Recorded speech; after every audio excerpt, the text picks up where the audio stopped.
Get ready, Staten Island. It's time to celebrate 5 years of Ferry Hawks baseball.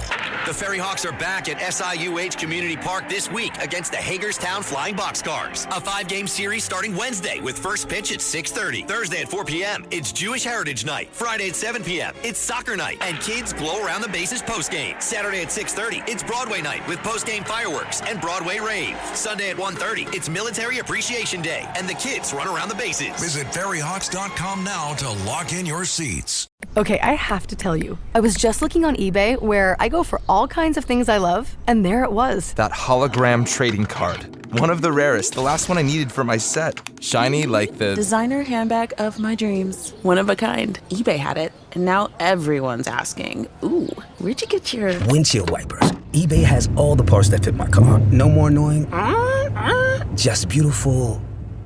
Millions of finds, each with a story. eBay. Things people love. In the squadron, they called him Bullets, but we call him Greg Kelly. Greg Kelly is on the air on the Red Apple Podcast Network. The Greg Kelly Show.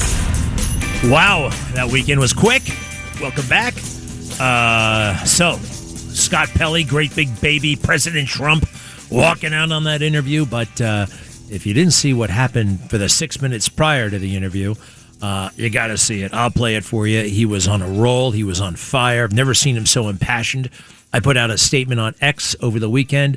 The truth and the fake news can't handle it. So proud to be with President Trump now more than ever. Absolutely. They used to say that about, I think it was Nixon, now more than ever when he was running for re-election or something like that. But really, that's how I feel. Now more than ever. It was a beautiful statement about what we were doing in Iran, how we were, just the leadership, how he's guiding the whole process. Very, very impressive. His outrage about the elections, which is, I mean, you can't tolerate this stuff. And the way he went through it and the way it was dismissed by the fake news. Well, there's no evidence. Shut up and use your eyes and ears. Come on. That's a little deep state trick. Well, there's no evidence. Where do you have the evidence? You know, and that sounds like, oh my gosh, Greg, how can you not demand the evidence? The evidence. Well, there is something known as discovery, and this is the big tragedy of 2020. All of the concerns that we had, valid concerns, once we got to court, they said, no, you can't prove that you were the injured party. You can't, and it was all kind of shot down immediately, without entering discovery. You know, a lot of lawsuits, a lot of legal actions start with, I have a gut feeling that you guys screwed me. Actually, it's more than a gut. It's my lived experience. I know you guys did it, so I'm filing a lawsuit. And now you're going to have to be responsive to me, right? They had the discovery phase, and you're going to have to turn over your cell phone. You're going to have to turn over to the court all this data, and I'm going to be able to go through it. That's the way it works. But we never got to that point. In all of the contested contests across the country, there's no evidence of widespread fraud. Well, the fraud actually didn't have to be all that widespread for there to be a difference, a major difference. So anyway, I thought the interview was great, and my only frustration is the walkout at the end is kind of eclipsing all the good stuff that was within it. So there's that. President Trump will be here tonight for the Knicks game. That should be great. I'm glad he's going. There will be no watch party outside. Security, obviously, is going to be a big thing. But that's fine. Good for him. I heard some people grumbling, oh, he's just going to the championship. Well, he can't just go to an ordinary game in February, right? It's got to be of a certain stature, and he's been going to Knicks games since the 1970s. All right, he is a Knicks fan. And now he's invited by the boss of the Knicks, Jim Dolan, great guy, and it's going to be a fabulous night. I do worry about his safety, though. I do, more than a little bit, actually. It's something that's on my mind a lot. So what I want to do here is, it was the part about Iran that I thought was real mastery. You know, you can just see, wow, this guy really knows what he's doing. You know, and he knows what questions to answer. He knows what questions not to answer. He'll tell you right out loud, "No, I'm not gonna say. It's up to me. I don't want to say that right now." And this kind of combat that he waged, or that was waged against him, he went in there open-minded, reasonable. And sometimes, you know what? Conflict does bring out the best in certain people. It makes for an exciting discussion. She, at one point, was growling, showing her teeth. Anyway, I want you to hear this part, if you would. Cut 14, please. This is President Trump on an excellent Meet the Press moment. Cut 14. Well, we have a blockade. It's been extremely effective. And the reason we have it is they try to blockade, and now we blockaded them. And as you know, they're losing $400 to $500 million a day. It's not sustainable for them. They have an economy that's shot in addition to everything else. Their leaders are gone. Their generals are gone. Their first tier and second tier are gone. Much of their third tier is gone. But they put up a blockade, and so we blockaded them, and we have the ultimate blockade. I don't consider that a war, but if you want to define it as such, I guess you can. Well, how do you define it? I don't define it at all. I don't think about it. I just do what I have to do. But if you're not specifically calling it a war, would you consider sending some of the troops who are stationed there, who were sent because of Operation Epic Fury there home? No, would you consider sending them home if it's not technically a war? We don't need as many troops. I think it's just like it's on the to err on the side of caution. We have a lot of people there. They're very safe. If you think we beat Venezuela, we lost nobody. We took over the whole country. We lost nobody. We have a great relationship, by the way, with Venezuela. Venezuela is doing very well, but we lost nobody. We've lost 13 people here, and that's a lot. 13 people too many. But if you look at Vietnam, where hundreds of thousands of people were killed, if you look at any one of the last 7 or 8 wars where many, many people were killed, we lost 13. And again, 13 is too many. I don't want to lose any. But 13 is less than anybody's ever even envisioned. I think we're doing a great job. But so are you saying you would consider sending some of the troops home, sir? Some of the 50,000 troops who were sent there as a part of Operation Epic Fury? I would say this. It costs us very little to keep them there. I don't consider them in danger. We have the best defense anyone's ever seen. We have the best offense anyone's ever seen. So I don't consider it danger. I would say it would be foolhardy to do that because maybe we may use them. It's unlikely, but I think we'll keep them there until such time as we have a completion. And when we have a completion, you will see things like you've never seen. He's giving himself maximum flexibility, maximum, this new word I hear, optionality. I know what an option is. Lately I've been hearing optionality. And what you're hearing here is mastery. And these are all little traps, right? These are all little, she's desperate to make news. Oh, President Trump is open to sending the troops home. Then you hear what he's actually saying. And there are headlines of that nature out of these interviews. But when you hear the context, you hear a reasonable man, you hear a leader, you hear a brilliant man kind of behaving appropriately. And there's not a major gushing news from this. It's interesting, to see how he thinks and to see him operate. Now let's see here. Do we want to do let's do the other part. Let's see. This is where it gets really hot. All right. This is where it gets really hot. This is the stuff we talk about, the elections. They talk about fraud. And ultimately he is going to walk out. But he's on fire. First, a little bit more on the Iran stuff, if you don't mind. Cut 17, please. Cut 17. Let's talk about what specifically you are demanding as a part of this short-term deal. Will the United States agree to a deal with Iran that doesn't explicitly and immediately give up its nuclear enrichment program on the front end? Well, depending on when you say immediately, look, it is buried under mountains. Because our B-2s were incredible. The pilots of our B-2s were unbelievable. And it's buried. They can't get it. The only 2 countries that could take it, that have the equipment to take, you have to understand, 3 mountains have fallen in on them, right? So you understand that because the fake news was going around saying, oh, maybe they didn't hit their target.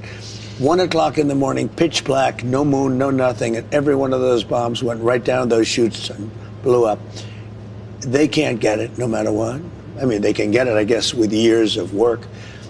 But the only 2 countries that can get it are us and China, because we're the only 2 with the equipment that's capable of doing that kind of work. And it would take weeks of digging. So the answer is, yeah, we're going to do it immediately. We're going to start looking very quickly, and we'll do it with them. If we make a deal, we'll China. do it with them. No, we're going to do it with the Iranians. So if we make a deal, that means we'll be friendly. We'll do it with the Iranians. If we don't make a deal, we may do it, or we may just watch it. You know, we have cameras on it all over it. If anybody walked there, if you walked over there, I would be able to read your first name on your lapel. And these are cameras up in space. It's pretty amazing technology. Space Force. All right. We have cameras all over the site. We know if anybody goes there. If anybody went there, any digging mechanism, any truck, any tractor. Here comes the rain. Anybody went there, we would know. We will take care of it. Is that wind or what? Is that rain? What is that? Rain. This would be the first of multiple interruptions due to the weather. Rain hitting the metal roof, making it difficult for both of us to hear each other. So as we're having this conversation, we can hear a little bit of rain. No, a lot of rain. A lot of rain. Let me try to get a clear understanding of how the United States would get the nuclear material All right, out. stop for a You've second. called it. The rain. They're in there for a long time. That's why I like this walkout thing. The interview should have probably been over by then, but it doesn't matter. All right, this is the hot part. And here he is impassioned about the weaponization fund. And I'm very happy about that. I'm very happy, quite frankly. He's done so much for the January 6ers. I know, some of my J6 friends were like, bad-mouthing him. Oh, he hasn't done enough. He hasn't done this. You know what? A couple of things here. He pardoned them all on the first night in office. Not the second night, not the second day, not the next week. The very first night, pardoned all of them. There were a handful that he had to commute the sentences as they looked into pardons. That was an amazing thing. And I also point out, people have said over the years, he did not do enough. I do not believe that. Now, look, if he talked about the January Sixers as much as perhaps the January Sixers would have wanted to during the, let's call them the wilderness years, or let's call them the recalibrating years, the restocking years, 2021 to 2024, when he was out of office. You can't just be Mr. January 6th, because it's an issue that has been so kind of blown out of proportion and so stigmatized and lied about and the rest. It had to be on the back burner. You could not make that the front and center, because thanks to the fake news, they lied about it, they exaggerated it, they overreacted to it. So every time he spoke about it, he did it strategically, but he also did it importantly, but he didn't clobber people with it, because it would have been a major distraction. So many other issues that we got to take care of, and that's one of them. Anyway, let's go to the weaponization fund, because he's passionate about it. He defended it, and I just thought he was awesome. This is it. Ready? Cut 13. Yeah. $8 billion so-called anti-weaponization fund. It was going to compensate people who say the federal government weaponized the legal system against them. It's been blocked by the courts, met with opposition from Republicans and Democrats in Congress and Democrats. Excuse me, mostly Democrats. Mostly some Democrats and some Republicans. Very few Republicans. Just to be very clear, are you backing off the fund completely, as your acting Attorney General Todd Blanche has said, or are you looking for another avenue to revive the fund? Let me explain what the fund is. People have been hurt so badly by radical left lunatics that worked for the Biden administration and Sleepy Joe. They're vicious, they're violent, what they did to people. And of course, they went after me more than anybody else. They raided Mar-a-Lago and all the other things. But people have been badly hurt. They've committed suicide. They've lost their jobs. They've lost their families. They've lost their wives. They've lost everything. They've lost everything over a fake weaponization of government. Now, so let me are you just tell looking you, for a way to revive it? Well, look, if it was up to me, I'd pay them the kind of money that they deserve. People have been destroyed. Lives have been destroyed. Many suicides. Think of it. People have committed suicide because a bunch of thugs went after them. So, me, personally, I think the weaponization fund is a great idea. And so do many other Republicans. You have to get it approved. If they get it approved, that's great. If they don't get it approved, I'd be disappointed. All right, we're going to motor through this.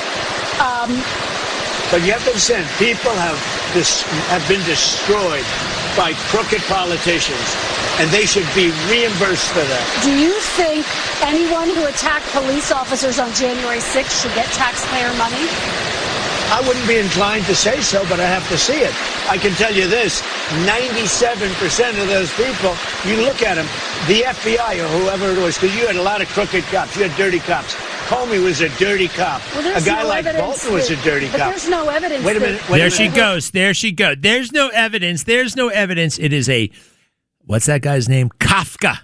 The theater of the absurd, the bureaucracy, the corrupt bureaucracy, and she's part of it, or she's stupid. A little bit of both, actually. We'll be right back. Great job, President Trump. See you in New York tonight. Greg Kelly. Let's go, Brandon.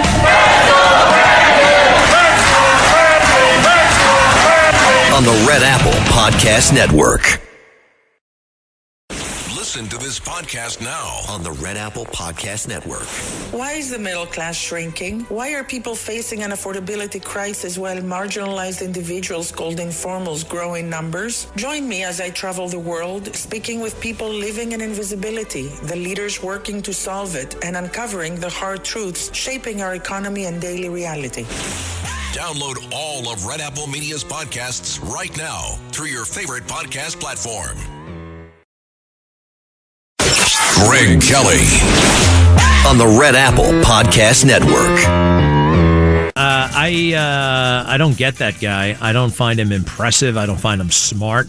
He usually is late to the story, and then he says it slow.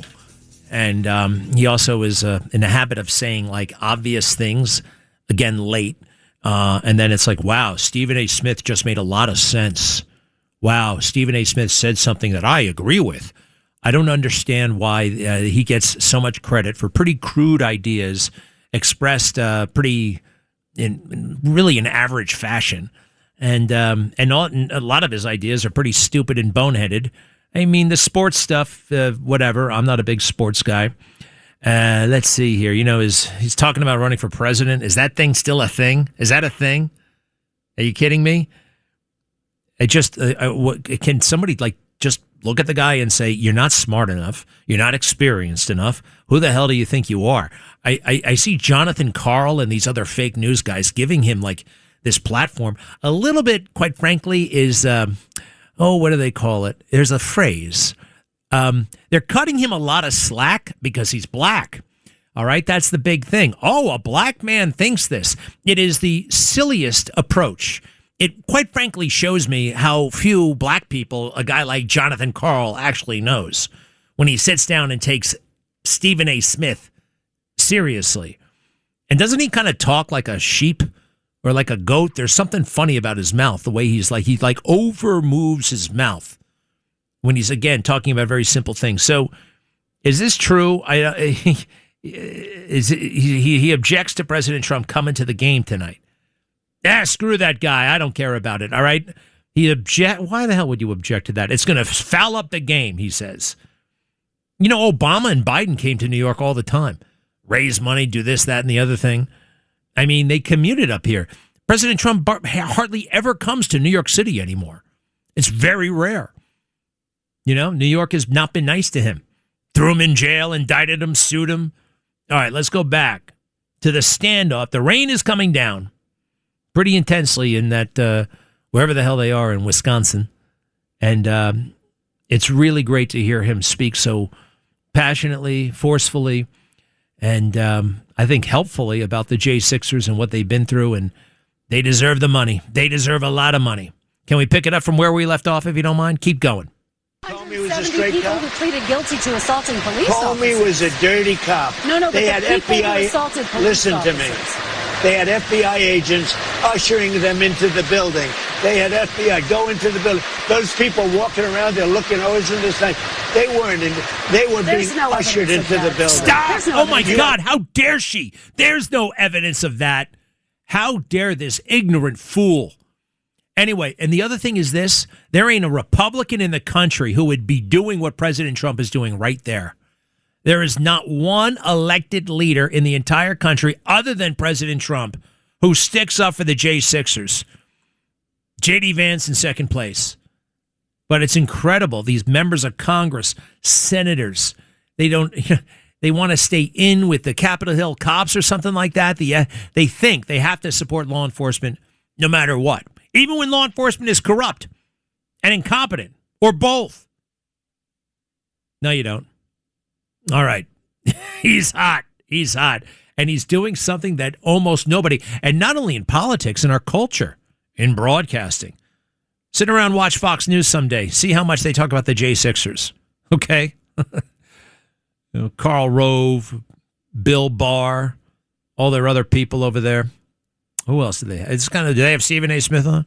All right, keep going. We're going to bring it in for a landing. Go ahead. Bunch of dirty cops, and frankly, what they did was weaponization of our government. But sir, there's no evidence of that. More than 1,000 people. There's none. You know what you do?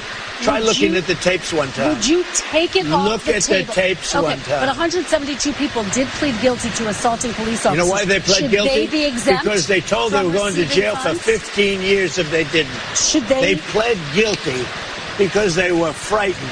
They went down. They were ushered into a building. Many of them were arrested without even going into the building. Okay with them receiving taxpayer dollars? The people were destroyed by dirty cops and by weaponization. Many of those people should be compensated. Now, with that being said, as I understand it, the weaponization fund was going to set up a group of people, people that could be picked by anybody, fair people, smart people, and they will go on an individual case basis. Okay. Now, I don't know what's going to happen with the weaponization fund. I love the idea because people like you, the fake, dirty press, the crooked press, people like stupid Biden, he's not smart enough to know what's going on, but people that surrounded him, surrounded his beautiful, resolute desk in the Oval Office, what they did to the lives of people, they destroyed people.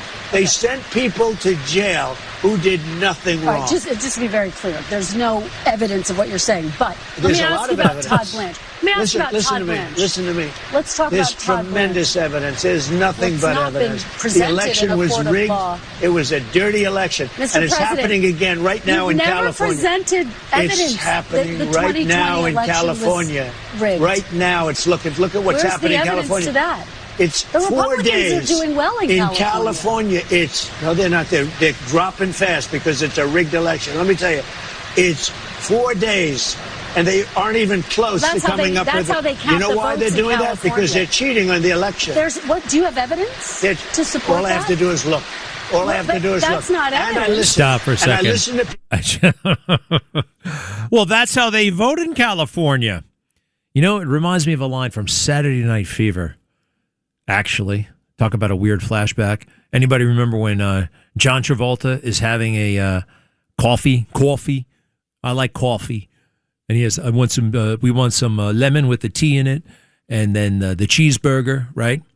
And she says, Laurence Olivier, who was in Romeo and Juliet. Oh yeah, I remember reading that in high school. She's like, no, the movie. And he's like, it's a very fascinating scene. John Travolta is actually smarter than the person who's putting on airs and pretentiously acting like she knows everything, and she doesn't. But John Travolta, being a nice guy and kind of with humility, doesn't know. I mean, he's actually second-guessing himself. He thinks he's right, but then again, she seems to know all these fabulous things. Anyway, he said something very smart, John Travolta did, in that scene. It's like, one thing I couldn't understand about that Romeo and Juliet, I mean, I feel like Romeo, he took this poison too fast, I mean, he could have waited. And she says, well, that's how they took the poison back then. It's the same thing I thought. I saw that play, like, wait a second, she's asleep and you're hitting the poison immediately? He goes through no depression or anything like that? But that's the way they took the poison back then. Well, that's the way they vote in California. All right. He's great. Hey, by the way, the evidence, your eyes, your ears, what you hear talking to people, the evidence. Show me the evidence. I once called the FBI And I said, I suspect real serious criminality here. And I couldn't believe what they told me. I could not. I'll tell you later. I can't go. I want to stay with this thing. Keep it up, all right? Let's go back to President Trump winning and beating and pummeling the fake news with the truth. It's on my X, by the way, at Greg Kelly USA, which is red hot all over again. Pick it up, please. And let's see what happens. But, sir, that's not evidence. Do you think it's appropriate? That's how they count the votes in Do you California. think it's appropriate that they have an election and 5 days later they're nowhere close to picking a State winner? and local officials acknowledge they are slow. They're urging. No, they're crooked. They're urging They're the crooked. votes to be counted quickly. That's how they vote They're in crooked, California. just like you're crooked. Your press is crooked, and Meet the Press is crooked. To be fair, I'm not crooked, but let's Really? Let's Well, you continue. play right into their hands. Then. Let's continue. You're either crooked or you're stupid. You play continue. right into their hands with this crap. You know that these elections are rigged.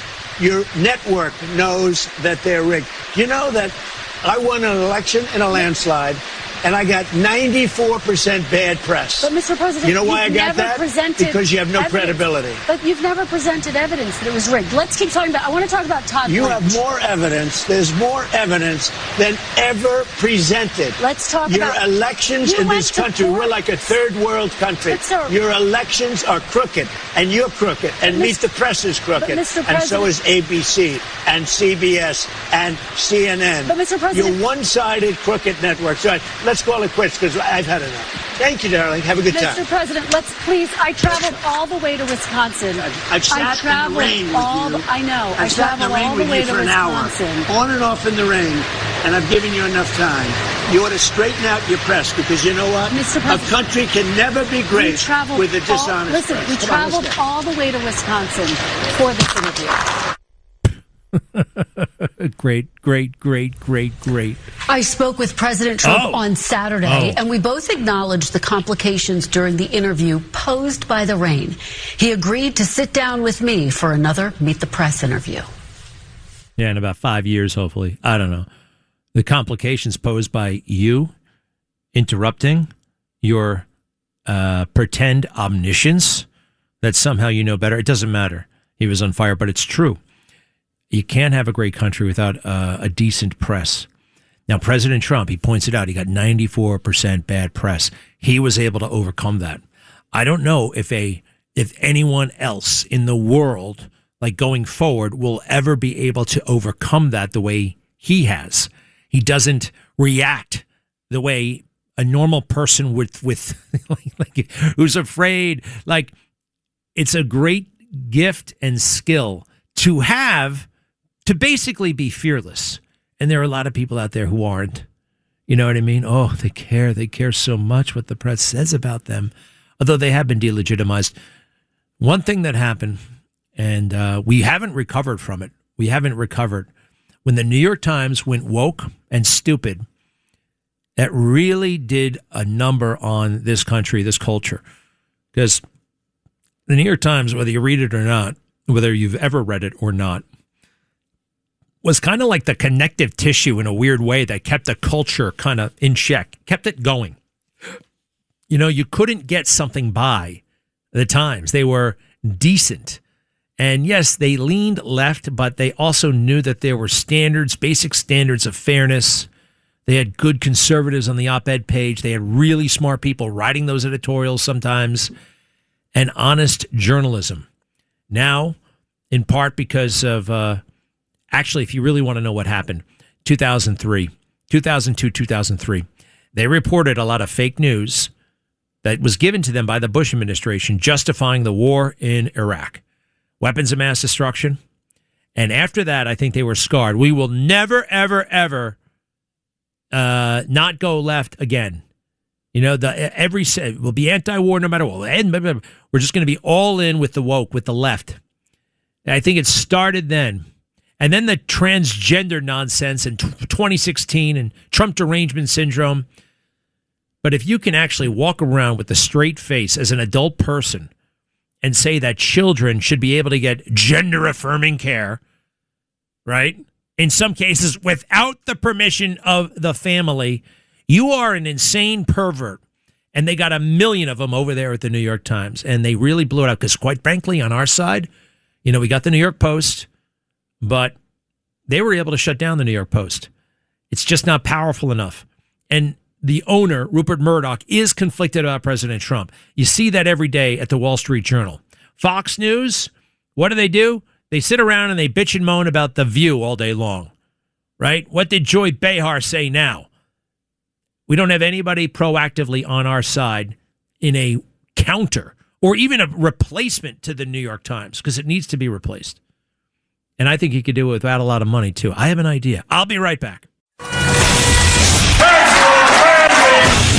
Greg Kelly on the Red Apple Podcast Network. Greg Kelly, entertaining and informative on the Red Apple Podcast Network. All right, we're back. 800-848-9222. 800-848-9222. Little stabbing spree over at Penn Station. 5 people seriously stabbed. I keep seeing the commissioner and the NYPD saying, oh, yeah, crime is down. No, it ain't. You're playing around with the numbers. I know you can do it. I know you're doing it. I encountered an individual last night in the heart of New York City. I mean, how do I say this? Right in the middle of Midtown. I'll tell you where it was. 57th and Park Avenue. 57th and Park. There's a Maserati dealer right there. And I'm walking and I'm going around. I'm looking at the Maseratis, and then I turn the corner, and I have never seen... Have I never, ever seen? No, actually, I've never been this close to a man who is defecating against the building. Yes. That was happening. Whoa, I took a big step away. I couldn't believe it. He smiled at me, by the way. He was startled too, but then he smiled when he realized I meant him no harm, although I thought about, what the hell was I going to do? I was going to pull up your pants. I just kept going. But it was really something. He was making a toilet out of the side of the building where the Maseratis are. And I'd never seen that. I'm trying to think if I remember once in Atlantic City in the early 90s, a slightly similar situation. But this one was much more graphic, much stranger, much weirder. And there it was, right in front of me. It's you can feel jittery when you're walking around. Do not walk these streets at night, especially if you're a lady, especially if you're a woman. It's tough enough on you guys walking around during the day. Don't do it at night. Yikes. What a dirty place this has become. Hey, I got to tell you something else. I think we need a little bit of, shall we call it, standardization when it comes to law enforcement uniforms. Now, what the hell? I can't tell the cops apart. I don't know who works for the parks and who works for the cops. I saw these guys, they were wearing blue shirts and khakis. Do you guys work at Best Buy or are you guys cops? What the hell is going on?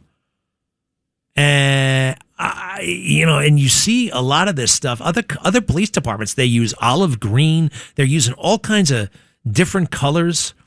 When I was growing up, and in part because of the cop shows, right? There were a lot of great cop shows. 1 Adam 12, SWAT, to a lesser extent, Barney Miller. What the hell else was on TV? Hill Street Blues, kinda. NYPD Blue. Starsky and Hutch. Well, those guys weren't in uniform. But they wore uniforms for the most part. And they looked standard. Like you never had a second guess, oh, is that guy a cop or not?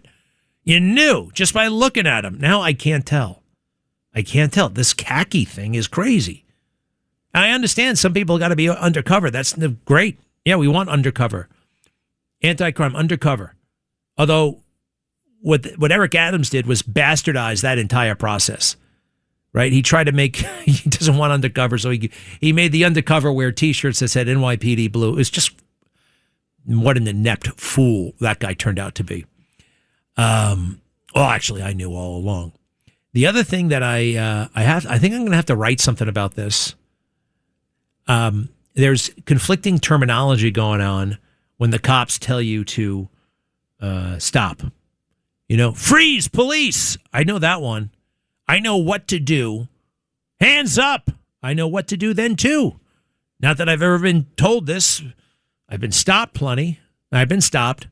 Cars, even in the street. It was never like an emergency situation where I was in the act of committing a crime, all right? I don't do those kinds of things. But I see these videos online, and they're confusing as hell. They're confusing me. Cops say things like, show me your hands. Show, what is that? Here, they're right here. What do you mean? Like, what do you want me to do with them? I don't know what you... Show me your hands. You got to say, hands up. Put your hands over your head. Put your hands on top of your head. Show me your hands. Okay, here they are. And you put them out and you thrust them to the guy. What if you have something in your hands? Show me your hands. It's not good. It's a slang that has become almost standardized. They got a lot of cleaning up to do. Because Black Lives Matter and that whole nonsense, it left a mark. It left a real cultural damaging mark on America, on police departments, and it's still out there. So much damage was done. And there's resentment. People have a chip on their shoulder when it comes to... You can't do that for a couple of summers in a row and pretend everything's fine. You know, just because Trump is back. Hey, we got... I love Trump, but they got local weirdos out there. Just look at Mamdani and the rest. And that very strange police commissioner of hers. Her. Tish is her name. She never should have taken that job. And if you think she's sticking up for you, especially in the Jewish community, you're wrong. She's sticking up for herself. It's all about her and having another big job someday. Thanks for listening to The Greg Kelly Show. You can hear The Greg Kelly Show weekdays at 12:15 on 77 WABC. If you like the podcast, share it with your friends and listen anytime at WABCRadio.com and download the WABC Radio app. Hit that subscribe button on all major podcast platforms. Plus, follow WABC on social on Instagram, TikTok, Facebook, and X. See you next time for a new episode so you never have to wonder. What the heck is going on here? Let me tell you about ProHealthConnect.com. It's transforming healthcare payments, providing retailers a seamless process for over-the-counter and healthy benefit programs. By connecting retailers, health plans, and payment processors, ProHealth Connect creates one powerful, unified network. They empower independent grocers and pharmacies to accept health benefit cards without changing how they do business. With over 10,000 locations nationwide, helping more than 1.3 million people access the care and nutrition they need. Go to ProHealthConnect.com.